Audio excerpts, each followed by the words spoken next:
Well, I think it went well. It's important for people to have a chance to see both of us at the same time. For me to refute the lies that he has spent $1 million advertising throughout this district. He can keep holding pieces of paper up. I feel like we're back with Joe McCarthy finding names of communists and pumpkins in a pumpkin patch. This is theater. This is a trick. I'm very sorry about the brick.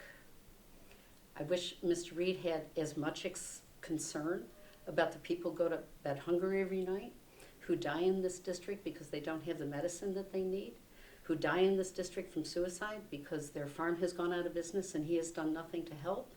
So I sympathize. I have also been glowered at. I have had men come up to my house and do lewd acts.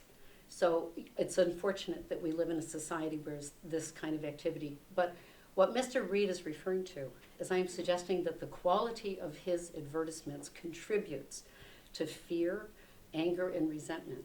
And he may be churning that up. When, where, and with whom, I do not know who he's churning it up. Once again, he is talking about things for which there is no direct evidence.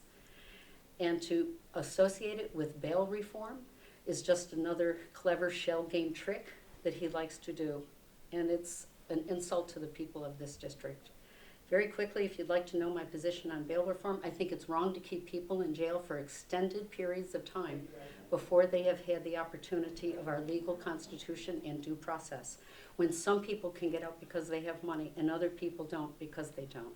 That's what's wrong. This specific bill that went through, I have many criticisms of. It went through too quickly, it isn't properly balanced, and it does not keep people in jail no matter what the Constitution is. There are some crimes for which you have to just keep people in jail because the risk to society is too great, particularly crimes alleged about offenses to children.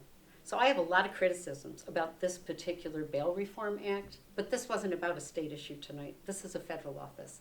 And so the reason I did not elaborate on is I didn't want to take the bait, so to speak, of his trying to mix the shell game and then go down a rat hole. But he is not referring appropriately to my comments. When it comes to defunding the police, that is a complete and utter lie.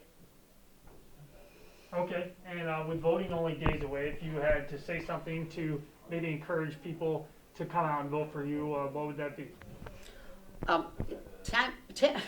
Mr. Reed has had 10 years to do something for this district, and he hasn't done it. He didn't do it before COVID. He has failed us during COVID, and I don't have any faith after 10 years he's going to be able to do it after COVID. I have a professional background in the areas in which I speak. I want the opportunity to go to Congress and make something of this crisis that will be lasting for the people of the 23rd District. Affordable health care, good, strong education from pre-K all the way up through appropriate interest rates on student loans so people have access to higher education, training programs in between. That's the kind of thing that I have done in my life. We can do it here. I would love to see it supported. I'd love to see people enjoying it. We have to get those basic services like the internet, roads, bridges, infrastructure. That is how you create an environment that is attractive to big investment. And that's how we'll get advanced manufacturing. It's how we're going to get 21st century industries to come into this region. He hasn't done it before. I do not believe he has the will or the way to do it going forward. I want to be given a chance because I really want to come back to Elmira and all throughout this district and help.